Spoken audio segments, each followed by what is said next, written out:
A liturgia da palavra deste segundo domingo da Quaresma convida-nos a darmos a prioridade a Deus e aos seus projetos, a reconhecermos o seu imenso amor por nós e a escutarmos a voz do seu Filho amado.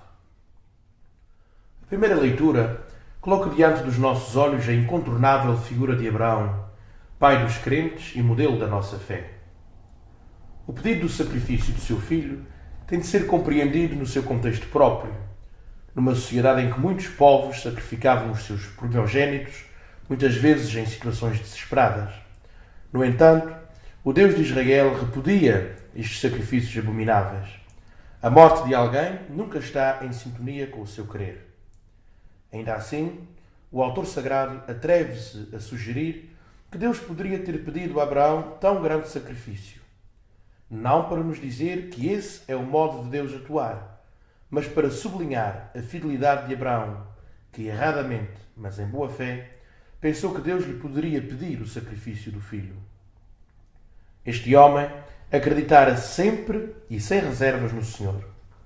Por obediência havia deixado a sua casa e os seus bens, na certeza de que Deus havia de realizar as suas promessas. Mesmo quando lhe parecia que Deus se contradizia, ao pedir o sacrifício do seu primogênito, ele mantém inabalável a sua fé.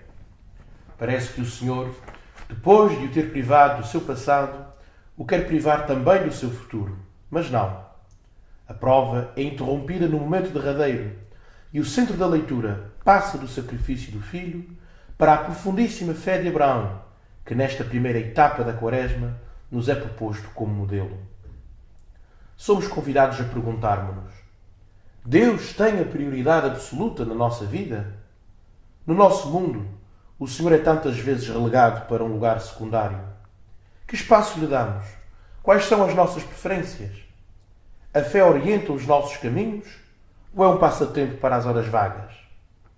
A palavra determina o rumo que tomamos? Deus está presente nas nossas escolhas?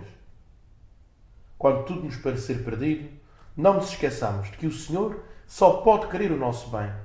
Ele é a nossa esperança e tem um projeto de vida plena para nós e para todo o mundo. A segunda leitura, extraída da parte central da Carta aos Romanos, lança-nos uma pergunta fundamental. Se Deus está por nós, quem estará contra nós? Em seguida, imaginando os cristãos no tribunal, constata que o único que os poderia acusar é incrivelmente aquele que os salva e os defende. Uma leitura tão pequena constata uma verdade central para a nossa fé. O amor de Deus por nós é definitivo e gratuito. Não há infidelidade nem pecado que seja maior do que o amor de Deus. Por isso, perguntemo-nos: como o acolhemos? Como correspondemos a este amor que nos amou primeiro? No Evangelho, contemplamos a cena da transfiguração. Depois do primeiro anúncio da paixão e da enumeração das exigências do seguimento, os discípulos estão desanimados, frustrados. Esperavam um messianismo político e libertador dos domínios humanos e constatam que, afinal, o Jesus que seguem terá um trono, não nos palácios dos reis, mas na cruz. É neste contexto que Marcos coloca o episódio da transfiguração. A cena constitui uma palavra de ânimo, um complemento de esperança para os discípulos e para os crentes em geral. É na cruz que se manifestará a glória do Filho de Deus.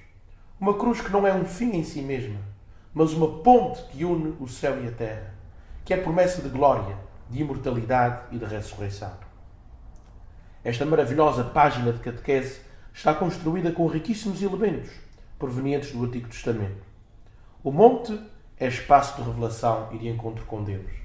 As vestes brancas manifestam exteriormente a identidade de Jesus e apontam de forma clara para a sua ressurreição. Moisés e Elias, símbolos da lei e da profecia, atestam que o Mestre veio dar a ambas o pleno cumprimento. A nuvem e a sombra são imagens bíblicas muito utilizadas para nos indicarem a presença de Deus.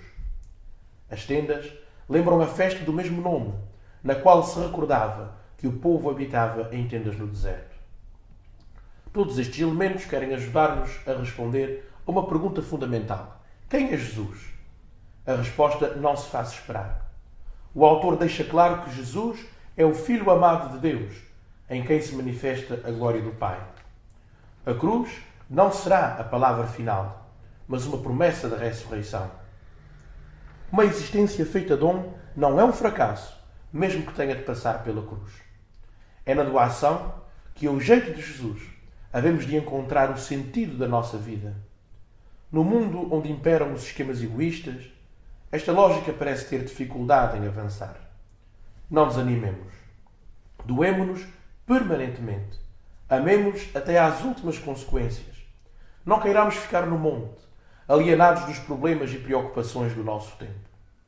Animados pela contemplação da glória de Jesus, na palavra e na Eucaristia, corramos ao encontro dos irmãos que sofrem e que esperam uma palavra de esperança, sem cobranças e sem reservas. Que a transfiguração nos anime para enfrentarmos, com coragem, as vicissitudes do tempo e da história. É pela cruz que havemos de chegar à luz.